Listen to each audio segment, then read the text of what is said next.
오늘 우리에게 주시는 하나님의 말씀은 구약성경 출애굽기 5장 1절부터 9절까지의 말씀입니다. 출애굽기 5장 1절부터 9절까지의 말씀을 봉독합니다. 그 후에 모세와 아론이 바로에게 가서 이르되 이스라엘의 하나님 여호와께서 이렇게 말씀하시기를 내 백성을 보내라. 그러면 그들이 광야에서 내 앞에 절기를 지킬 것이니라 하셨나이다. 바로가 이르되 여호와가 누구이기에 내가 그의 목소리를 듣고 이스라엘을 보내겠느냐. 나는 여호와를 알지 못하니 이스라엘을 보내지 아니하리라. 그들이 이르되 히브리인의 하나님이 우리에게 나타나셨은즉 우리가 광야로 사흘 길쯤 가서 우리 하나님 여호와께 제사를 드리려 하오니 가도록 허락하소서. 여호와께서 전염병이나 칼로 우리를 치실까 두려워하나이다. 애굽 왕이 그들에게 이르되 모세와 아론아 너희가 어찌하여 백성의 노역을 쉬게 하려느냐. 가서 너희의 노역이나 하라. 바로가 또 이르되 이제 이 땅에 백성이 많아졌거늘 너희가 그들로 노역을 쉬게 하는도다 하고, 바로가 그날의 백성의 감독들과 기록원들에게 명령하여 이르되 너희는 백성에게 다시는 벽돌에 쓸 짚을 전과 같이 주지 말고 그들이 가서 스스로 짚을 줍게 하라. 또 그들이 전에 만든 벽돌 수요대로 그들에게 만들게 하고 감하지 말라. 그들이 게으름으로 소리질러 이르기를 우리가 가서 우리 하나님께 제사를 드리자 하나니 그 사람들의 노동을 무겁게 함으로 수고롭게 하여 그들로 거짓말을 듣지 않게 하라. 아멘.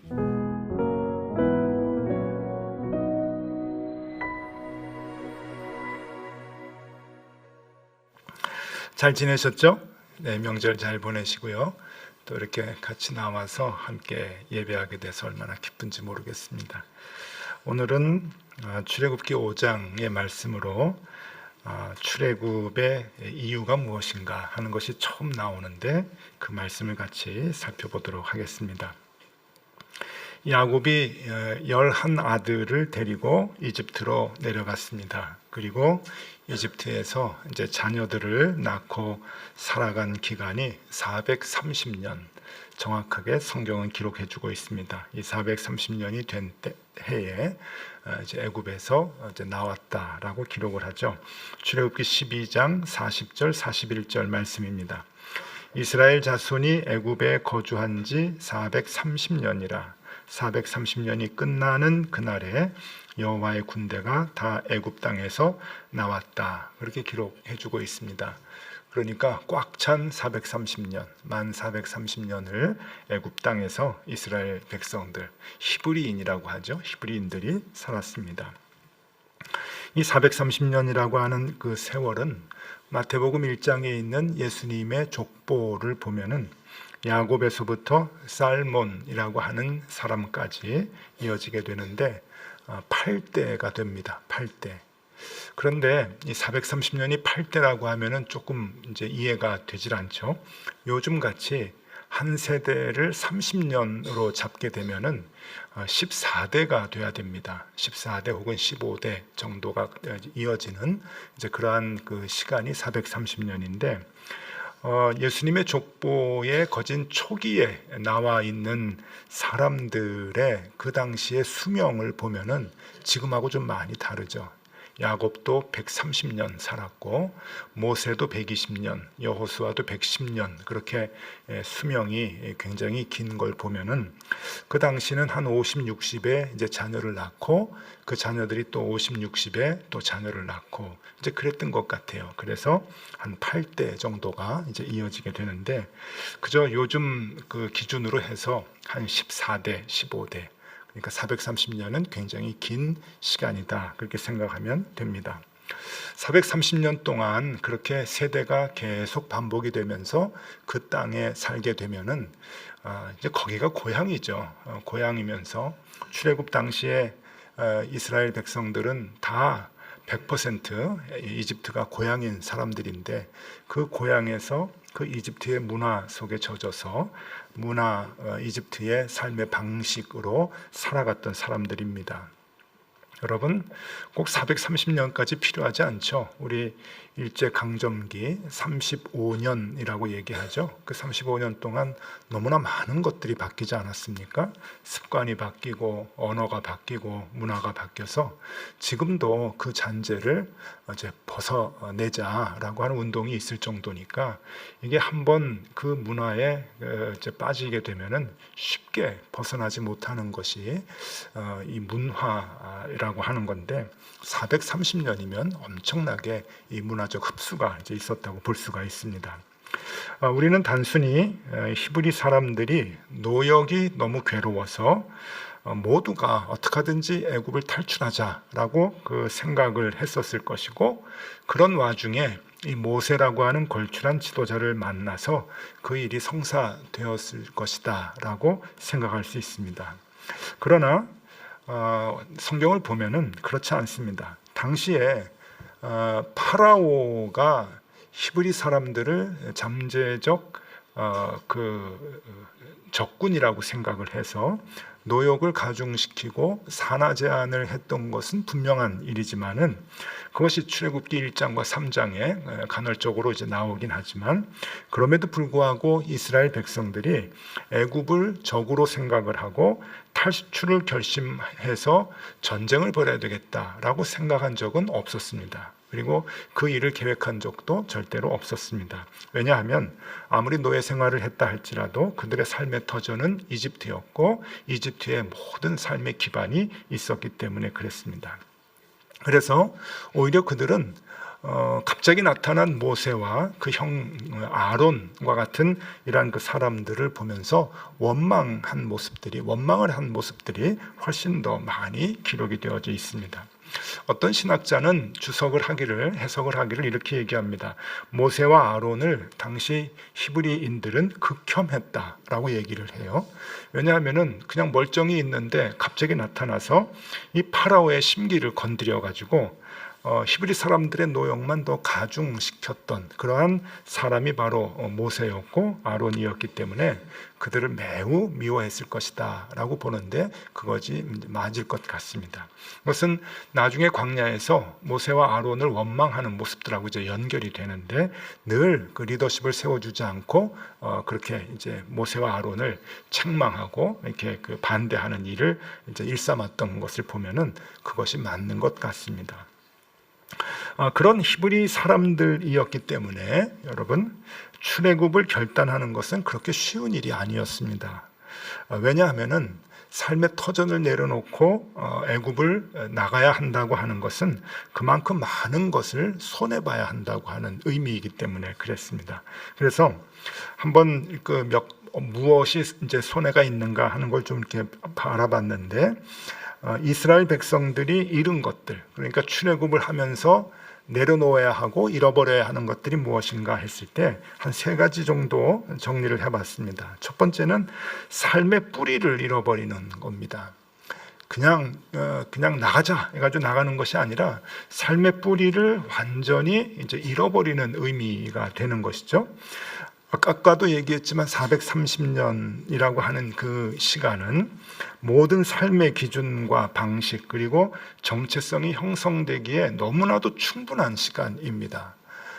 조상 때부터 계속 그 시대를 살았기 때문에 그 문화에 푹 젖어서 생활 방식대로 살아가는 거죠. 제가 조금 전에 일제강점기 35년, 36년과 비교하면서 얘기를 했는데, 사실 엄밀히 따지면 일제강점기하고 비교하기보다는 이조시대 500년하고 비교하는 것이 훨씬 더 정확합니다. 그러니까 애굽에서 430년 산 것하고 우리 조선시대 505년이거든요. 정확히 505년인데 이 505년 동안의 그 문화하고 이제 비교해서 생각해 보면은요, 여러분 지금 우리가 갖고 있는 유교 문화, 유교적 사고가 있지 않습니까? 장유유서라든지 뭐 이제 이런 게 있는데, 여러분 이 유교적 사고가 벌써 조선시대가 끝난 지 100년이 훨씬 넘었는데 없어지지 않습니다. 그냥 우리는 모든 인류가 다 그런 생각을 갖고 있다고 생각을 하겠죠. 싸우면은 민증 까보자, 누가 형이냐 뭐 이런 얘기를 하고, 젊은 애들도 나는 빠른 90년이야 늦은 90년 이러면서 뭐 몇 달 차이로 뭐 형 동생 이런 거 따지는데, 여러분 세상 모든 사람들이 그럴 것 같죠? 아닙니다. 한국 사람들만 유난히 그런데 이게 유교 문화에서 나오는 생각이거든요. 근데 이게 없어지질 않아요. 그냥 그것이 그냥 정상이라고 생각을 하는데, 그만큼 500년이라고 하는 그 문화는 우리를 이렇게 그 틀에 완전히 가둬놓기에 충분한 시간이죠. 히브리 사람들도 애굽에서 430년을 살았기 때문에 애굽의 문화와 애굽의 전통 그리고 종교가 당연한 것으로 받아들이고 생각을 했을 것입니다. 그리고 그 가치관으로 살아갔을 것이죠. 그래서 이들이 나중에 광야로 나갔을 때 이들은 이집트로 돌아가고 싶어서 많이 울었다고 성경은 얘기를 합니다. 민수기 14장 1절에서 4절의 말씀을 보면은 아주 재미있는 얘기들이 남아요. 온 회중이 소리를 높여 부르짖으며 백성이 밤새도록 통곡하였더라. 이게 무슨 큰일이 있어서 통곡한 게 아니고 이집트에 돌아가고 싶어서 밤새 울었다고 하는 거예요. 홈식 뭐 그런 거겠죠. 그래서 고향에 돌아가고 싶다. 그 사람들은 다 고향이 이집트니까. 2절 이스라엘 자손이 다 모세와 아론을 원망하며 온 회중이 그들에게 이르되 우리가 애굽 땅에서 죽었거나 이 광야에서 죽었으면 좋았을 것을 어찌하여 우리가 우리를 그 땅으로 인도하여 칼에 쓰러지게 하려 하느냐. 우리 처자가 사로잡히리니 애굽으로 돌아가는 것이 낫지 아니하랴. 이에 서로 말하되 우리가 한 지휘관을 세우고 애굽으로 돌아가자. 끔찍한 얘기죠. 야, 우리 모세 아론 필요 없어. 새로운 리더를 세워서 우리 애굽으로 돌아가자. 뭡니까? 우리 고향으로 돌아가자. 우리 삶의 뿌리가 있는 고향으로 돌아가자라고 얘기를 하는데, 그럴 정도로 이 이집트 땅은 히브리 사람들에게 있어서 삶의 전부였다라고 볼 수가 있습니다. 그러니까 그것을 포기하고 가는 거예요. 삶의 뿌리를 포기하고 출애굽을 했다 하는 그러한 의미겠죠. 두 번째, 안전과 안정의 보장을 잃어버렸습니다. 그래도 이집트에서 살면은요, 여러분, 이집트 사회가 그렇게 악한 사회가 아니었습니다. 이집트 사회는 그래도 어느 정도 인격적 대우를 해준 사회였기 때문에 최소한의 안전과 안정의 보장은 받았던 그런 그 삶이 있었죠. 집이 있었을 것이고 마을이 있었을 것입니다. 여러분, 집과 마을이라고 하는 것은 자신의 삶의 보금자리죠. 출애굽을 한다는 것은 그 보금자리를 다 포기한다는 이야기죠. 여러분, 아무리 노예 생활을 했다고 해도 아빠가 일을 하기 위해서 새벽에 나가면 출근입니다. 다 일을 하고 집에 돌아오면 퇴근이죠. 그러니까 출근과 퇴근이 있는 삶입니다. 아이들하고 같이 밥을 먹겠죠. 일상의 생활이 있는 거죠. 소확행이라고 하나요? 소소한 행복이 노예의 신분이지만 그래도 있었던 사회가 이집트에서의 삶이었던 겁니다. 그리고 아무리 힘들었지만 고기도 먹었던 것 같습니다. 우리가 거기서 고기를 먹었는데 라고 하는 표현들이 가끔 나오는 거 보면은 고기도 먹었던 것이 분명합니다.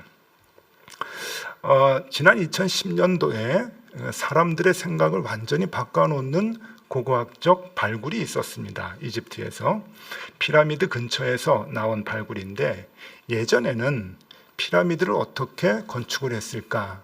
피라미드를 얘기할 때 10만, 20만 설이 있거든요.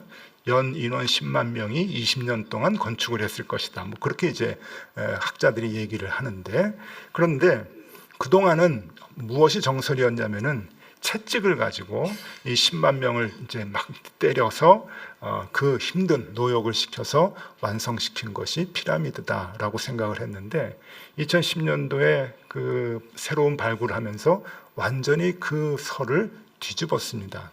뭘 발굴했는가 하면은 피라미드 옆에서 노역에 동원된 노동자들이 집단으로 거주하는 거주 지역이 발견이 됐어요. 사진을 좀 보여드리면은, 저게 이제 그 거주 지역의 그 일부인데, 저 거주 지역을 보니까 개인당 사는 면적이 그렇게 좁지 않았다는 거예요. 그리고 저기서 발견된 많은 자료들을 보니까 이들이 적지 않은 봉급을 받았다는 게 나오고, 그리고 3교대로 노동을 했다는 거예요. 그러니까 최소한의 대우를 받았다는 거죠. 그리고 여러 가지 이제 발굴이 되는데 여기에 동물뼈와 생선 가시가 굉장히 많이 나왔답니다. 이게 뭔가 하면은 충분한 단백질을 공급받았다라고 하는 그런 의미예요. 그러니까 노역을 그냥 시킨 것이 아니라 그 힘을 쓰려면은 먹는 걸 잘 먹어야 되니까 힘을 쓰기 위한, 근육을 만들기 위한 이제 단백질을 파라오가 계속 제공을 했다고 하는 이야기겠죠. 그러니까 이제 그렇게 채찍질을 해가지고 이 엄청난 건축물을 만든 것이 아니라 잘 먹이고 잘 대우를 해줘서 건축물을 만들게 했다라고 하는 것이 증명이 된 거예요. 출애굽기 16장 3절에 이렇게 나옵니다. 이스라엘 자손이 그들에게 이르되 우리가 애굽 땅에서 고기가마 곁에 앉아 있던 때와 떡을 배불리 먹던 때에 여호와의 손에 죽었더라면 좋았을 것을 너희가 이 광야로 우리를 인도해 내어 이 온 회중이 줄여 죽게 하는도다. 재밌는 표현이 나오죠. 단어가 고기가마 곁에 우리가 앉아 있었다. 그러니까 고기를 그래도 먹었다는 이야기고 떡을 배불리 먹었다 하는 그런 얘기입니다. 민수기 11장 5절에 또 이렇게 표현하네요. 우리가 애굽에 있을 때에는 값없이 생선과 오이와 참외와 부추와 파와 마늘들을 먹은 것이 생각나거늘. 그러니까 늘 공급을 받았으니까 값없이 이제 먹었다는 건데, 생선, 오이, 참외, 부추, 파, 마늘, 이게 이제 뭔가 하면은 쌈 싸 먹었다라고 하는 그런 이제 뜻이에요. 고기를 화덕 옆에서 구워 먹었는데 쌈을 싸 먹었다. 마늘도 넣고 부추도 넣고 그렇게 먹었다는 그런 의미겠죠. 그러니까 먹는 것은 어렵지 않았다. 그런데 이제 와서 이거 만나만 먹으라고 하니까 너무 우리가 옛날 이집트가 생각난다라고 하는 그런 의미겠죠. 그러니까 여러분, 이집트 생활이 이렇게 빡빡하지 않은 겁니다. 그러니까 결국은 이집트를 포기하고 출애굽을 한다고 하는 그 의미는 나의 그 소확행, 소소한 행복들, 그리고 안전함과 안정을 보장받는 그러한 삶을 다 포기하는 것을 의미하는 거죠. 이제 언제 죽을지도 모르고 고기 또 먹을지 안 먹을지도 모르는데 그래 간다 하는 그런 의미가 출애굽에 있는 의미입니다. 마지막 세 번째로 출애굽을 하면서 무엇을 잃어버렸는가? 그것은 미래의 꿈을 잃어버립니다. 여러분, 그 애굽 사회가 우리가 생각할 때 그렇게 꽉 막힌 사회가 아닙니다. 그래도 융통성이 있고 어느 정도 신분의 이동과 변화가 가능했던 사회라고 이제 고고학적으로 많이 이제 다 증명이 되고 있는데, 그냥 생각해봐도 모세라고 하는 히브리인이 애굽 왕궁에서 왕자의 노릇을 했잖아요. 그렇죠? 히브리 사람이라는 걸 다 알고 있었고 주소내라고 하는 걸 다 알고 있었는데 그래도 왕자의 역할을 할 수 있도록 해준 열린 사회입니다. 그리고 적어도 과거 시험을 보고 또 조금 나은 직장을 갖고 하는 그런 일들이 그 제도 속에 있었습니다. 그러니까 히브리 사람들이라 할지라도 이 노예이기 때문에 자손이 또 노예가 되고 이제 그런 것만은 아니었어요. 꿈을 갖고 젊은이들이, 아이들이 장래를 위해서 장래를 설계할 수 있는 그러한 사회였다고 하는 건데 그것을 다 포기해야 되는 거죠. 그게 출애굽입니다. 젊은이들은 내가 이 애굽에서 조금 열심히 노력해가지고 조금 더 나은 삶을 살려고 하는 그런 계획들이 있었을 텐데 가자. 그럼 그게 다 수포가 되는 거예요. 그 장래의 꿈, 미래에 대한 희망 다 포기하고 이제 언제 죽을지 모르는 그 광야로, 막연한 그 광야로 히브리 사람들이 나아갔다고 하는 것, 굉장히 의미 있는 일입니다. 자, 이렇게 그들은 삶의 뿌리를 잃어버렸고 안전과 안정의 보장을 잃어버렸고 그리고 미래의 꿈을 모두 잃어버렸습니다. 그럼에도 불구하고 그것을 감수하고 왜 이집트를 나갔는가? 오늘 성경이 그것을 분명히 얘기해 줍니다. 가장 큰 이유, 그것은 오늘 3절에 나오죠. 출애굽기 5장 3절에 그들이 이르되 히브리인의 하나님이 우리에게 나타나셨은즉 우리가 광야로 사흘 길쯤 가서 우리 하나님 여호와께 제사를 드리려 하오니 가도록 허락하소서. 이게 이유입니다. 우리 여호와 하나님께 제사를 드리려고 합니다. 오늘 우리의 말로 바꾸면 예배죠. 하나님께 예배 드리려고 합니다. 허락해 주십시오. 히브리 사람들이 이제 애굽을 나가려고 합니다. 엄청난 거 포기하고 나가려고 합니다. 이유는 하나님께 예배하기 위함입니다. 허락해 주십시오. 파라오가 화가 났죠. 화가 나서 노역을 더 강화시킵니다. 출애굽기 5장 7절에서 9절까지 말씀. 너희는 백성에게 다시는 벽돌에 쓸 짚을 전과 같이 주지 말고 그들이 가서 스스로 짚을 줍게 하라. 전에는 벽돌을 만드는 일을 히브리 사람들에게 시켰는데 이 벽돌을 만들 때 이 진흙이 굳기 전에 지푸라기를 좀 섞어 놓으면은 굳으면서 굉장히 강도가 세지거든요. 요즘도 이제 그렇게 뭐 황토집도 만들고 이제 그러잖아요. 그런데 이 그 재료를 당국이 공급을 해줬던 것 같아요. 그러니까 지푸라기를 줄 테니까 너희는 만들기만 해. 이제 그랬는데 지금 이게 무슨 얘기냐면은 지푸라기를 구해오는 것까지 너희가 해라. 그런데 벽돌을 만드는 하루의 총량은 변함없이 똑같이 해라. 이게 무슨 말입니까? 이제 야근을 더 해라. 이제 그런 거겠죠. 그러니까 일이 더 길어지고 고되고 많아졌다고 하는 뜻입니다. 8절 말씀. 또 그들이 전에 만든 벽돌 수요대로 그들에게 만들게 하게 하고 감하지 말라. 그들이 게으름으로 소리질러 이르기를 우리가 가서 우리 하나님께 제사를 드리자 하나니 그 사람들의 노동을 무겁게 함으로 수고롭게 하여 그들로 거짓말을 듣지 않게 하라. 이게 지금 다 파라오의 얘기인데 너희들이 지금 속이 편하고 배부르니까 별소리를 다 하는구나. 뭐 예배를 드리러가 더 한번 힘들어 봐. 그러면서 노역을 더 가중시킵니다.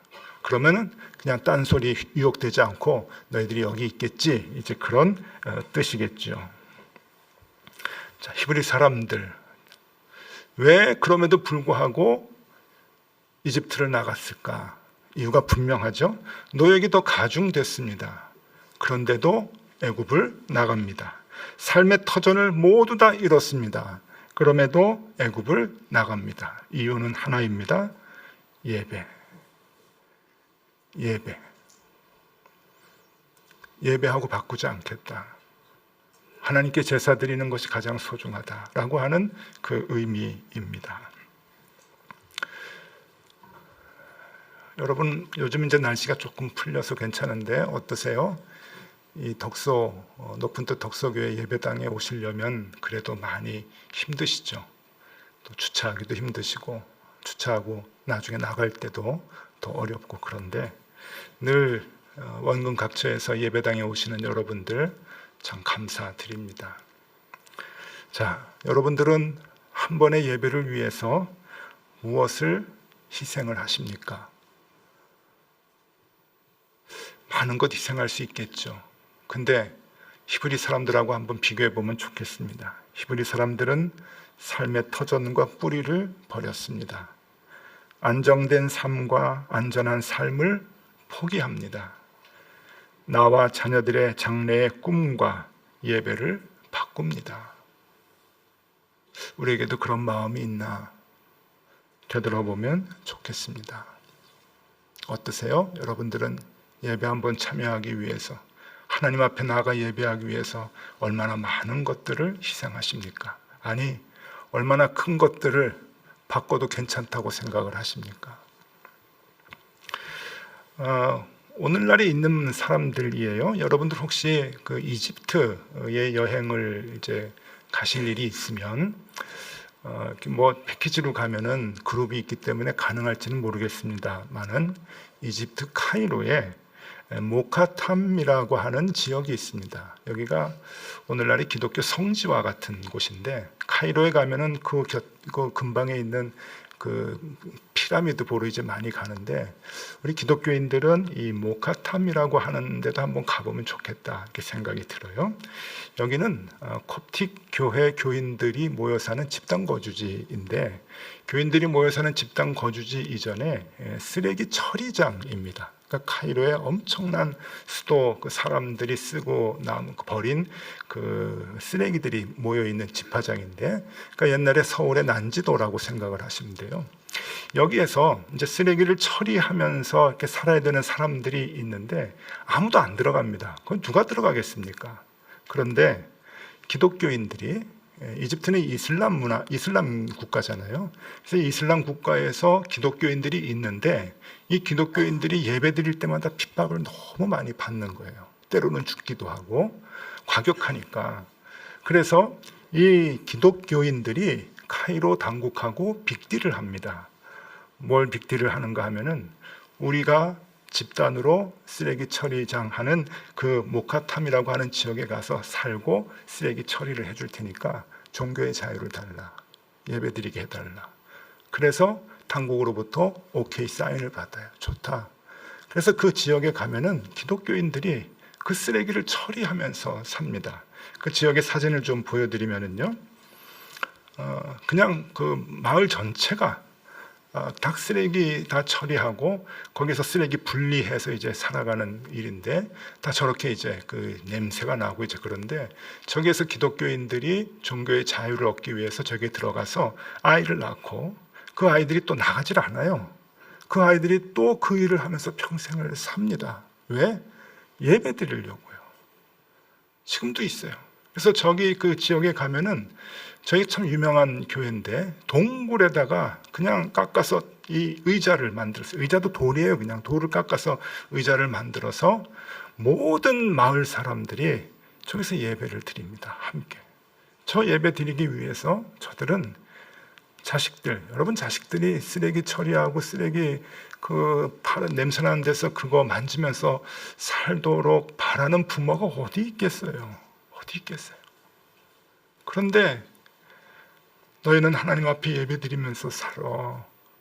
그리고 그 신앙을 알려주고 아이들도 그걸 선택을 하고 하나님 좋아서 예배드리면서 그 지역에서 삽니다. 한 번의 예배를 위해서 여러분 꿈과 삶을 희생하는 사람들이 오늘날에도 있습니다. 우리는 꿈과 희망을 위해서 제일 먼저 버려야 하는 것 예배죠. 그렇게 소중하지 않습니다. 내 몸이 좀 피곤하면 예배 버려버립니다. 나에게 조금 무슨 문제가 있고 금전적 손해가 본다고 하면 뭐 깊이 생각 안 하고 예배를 양보합니다. 포기합니다. 3년 동안 코로나 팬데믹 기간 지나면서 더 그 마음은 커졌습니다. 그러나 그러면 안 됩니다.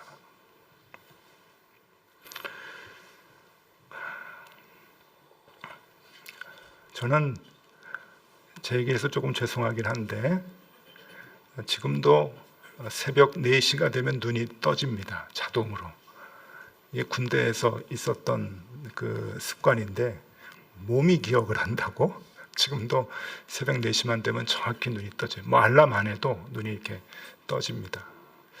어떤 일이 있었는가 하면은요, 훈련을 받고 나서 자대 배치라 그러죠. 남성분들은 이제 잘 알 텐데 자대 배치를 갔어요. 이등병을 달고 자대 배치를 갔는데 충청북도 옥천에 부대가 있었습니다. 거기서 군대 생활을 하는데 주일에 중대장님이 이건 뭐라 그럴까요? 그 군의 방침이니까 주일에 교회 갈 사람 손들라 그래요. 그래서 저는 멋쩍 손들었죠. 그랬더니 저를 데리고 이제 교회에 가서 예배를 이제 드리고 이제 오고 이제 그런 생활을 한 2주를 했는데 갑자기 내음반 분위기가 조금 싸한 거예요.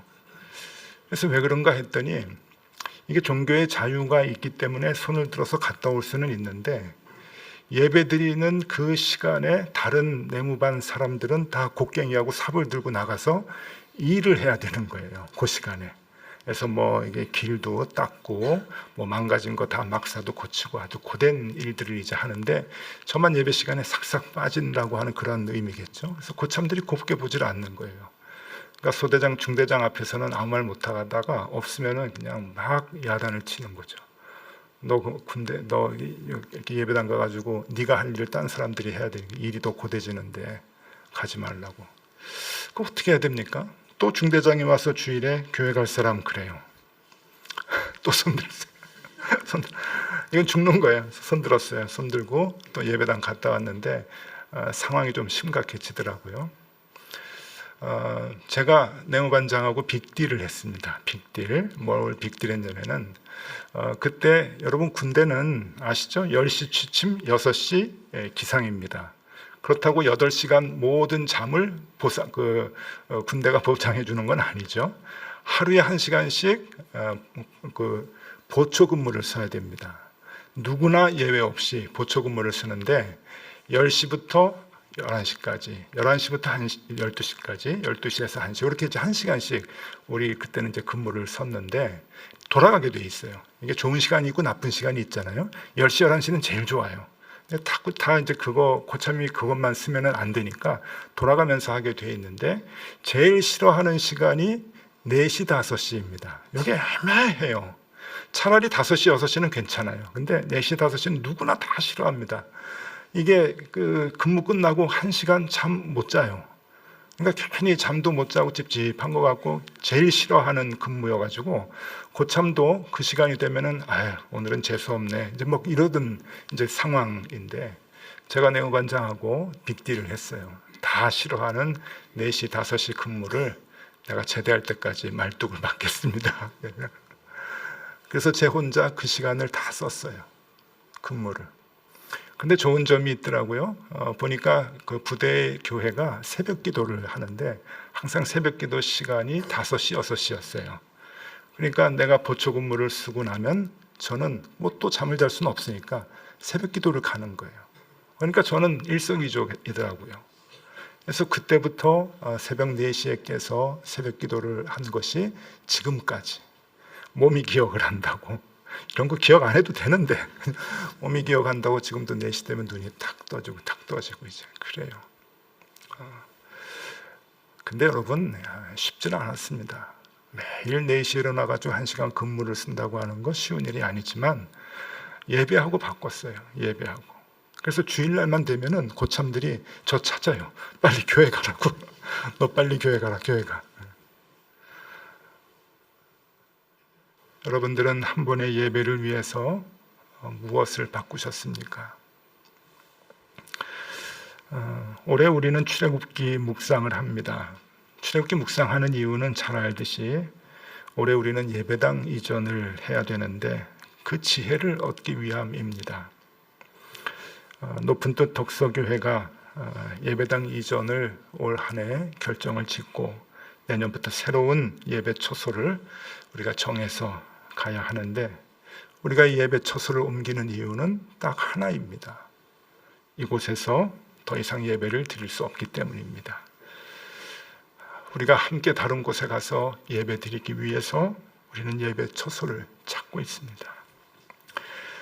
우리의 새로운 예배 초소가 이 독서 지역 안에 있을지 독서 지역이 아닌 다른 지역으로 옮겨갈지 지금 아무도 모릅니다. 다른 지역으로 가면은 가까운 곳으로 옮기게 될런지 아니면 좀 멀리 떨어진 곳으로 옮기게 될런지 그것도 아직 아무도 모릅니다. 그러나 여러분들께 부탁드리는 게 있습니다. 어디가 되든 독서 지역에 남아있든 먼 곳으로 가든 우리 모두가 다 함께 가면 좋겠습니다. 함께 가서 하나님 앞에 함께 예배드리면 좋겠습니다. 먼 곳으로 이동하게 되면 지금 이 교회 근방에 사시는 분들은 솔직히 어려움이 있을 겁니다.